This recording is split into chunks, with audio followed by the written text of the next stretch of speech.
Among the many achievements of Pope John Paul II was his making clear that the Church's teaching concerning respect for life must be a priority for all the faithful. In his encyclical Evangelium Vitae, the Gospel of Life, John Paul stated that the Gospel of Life is at the heart of Jesus' message. Lovingly received day after day by the Church, it is to be preached with dauntless fidelity as good news to the people of every age and culture. His Holiness Pope Benedict XVI has upheld this teaching as we move forward in the new millennium. Under his leadership and guidance, it is our task to share the message of the sanctity of life with those assigned to our pastoral care and the wider society.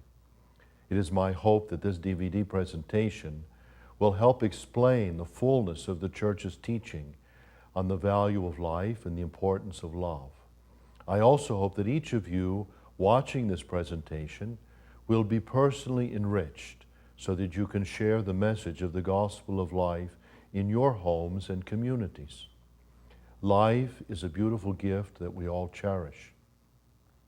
Our Catholic understanding of the dignity of each and every human person is summarized in the book of Genesis, which tells us that men and women are made in the image and likeness of God. Our lives are a reflection of God's own life, and thus possess an intrinsic dignity that no individual or government has a right to take away. This understanding of human dignity is not just a Catholic or religious belief. The Catechism of the Catholic Church teaches us that the dignity of the human person is derived from natural law. It's a fundamental truth written on our hearts and knowable by all. Our nation's founding fathers expressed the same belief in the Declaration of Independence when they wrote, "We hold these truths to be self-evident, that all men are created equal and that they are endowed by their Creator with certain inalienable rights, that among these are life, liberty, and the pursuit of happiness." These words embrace a timeless and universal truth. In the Gospel of Life, Pope John Paul references an extensive list of threats to human dignity, including war, genocide, poverty, malnutrition of children caused by the unjust distribution of resources, and many more. In the contemporary environment, each day we sadly hear of attacks on human life through abortion, war, terrorism, human trafficking, and violence among the young in our cities.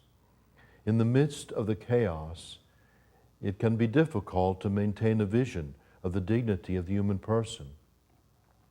Aware of the many challenges to life that surround us, Pope John Paul articulated a profound insight about why abortion and euthanasia in particular are unique threats that require special attention and priority.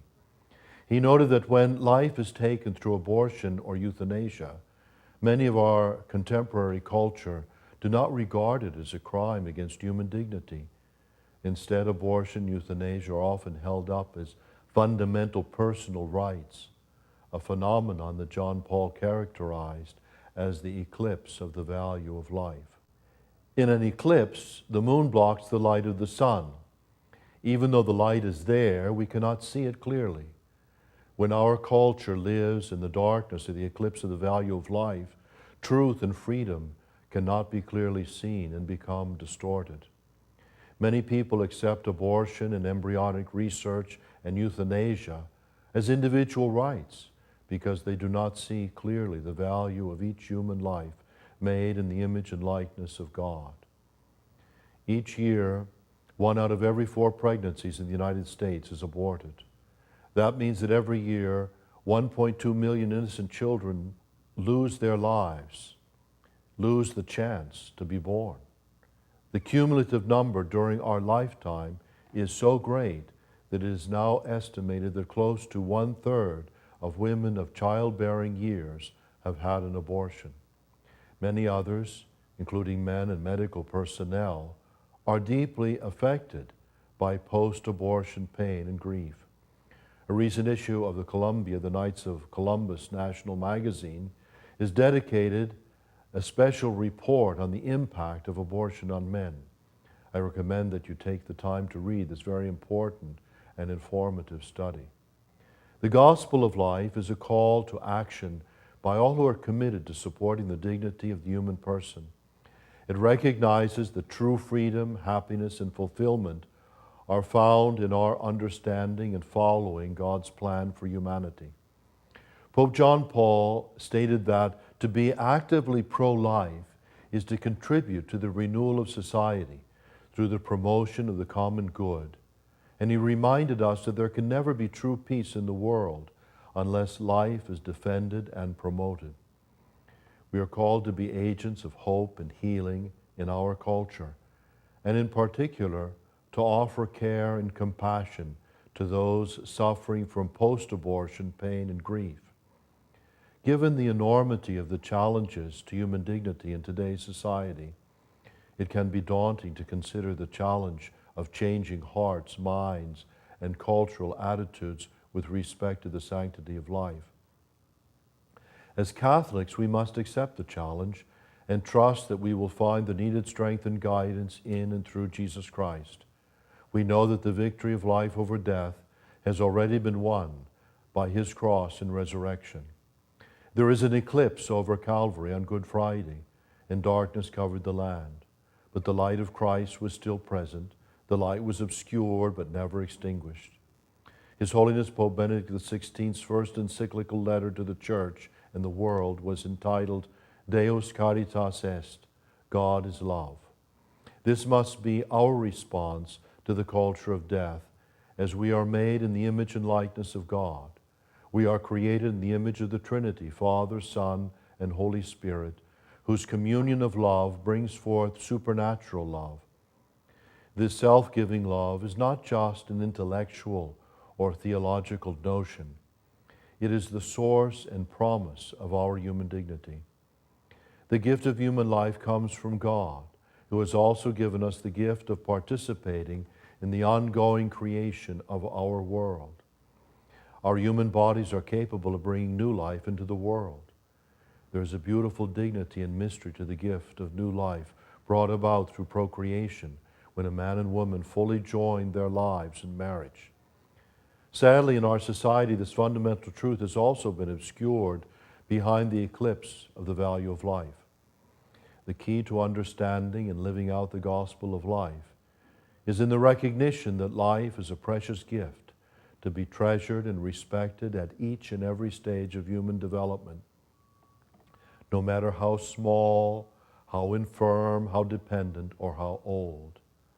The gospel of life calls us to make the choice to love God and love our neighbor, and to work to help our families, friends, and our society to understand the importance of making this choice. As Catholics, we are called to give particular witness to the choice for life. We are called to see the human dignity present in an elderly person nearing death in a nursing home, in a mentally or physically handicapped young person who will always need assistance with the most basic of human tasks.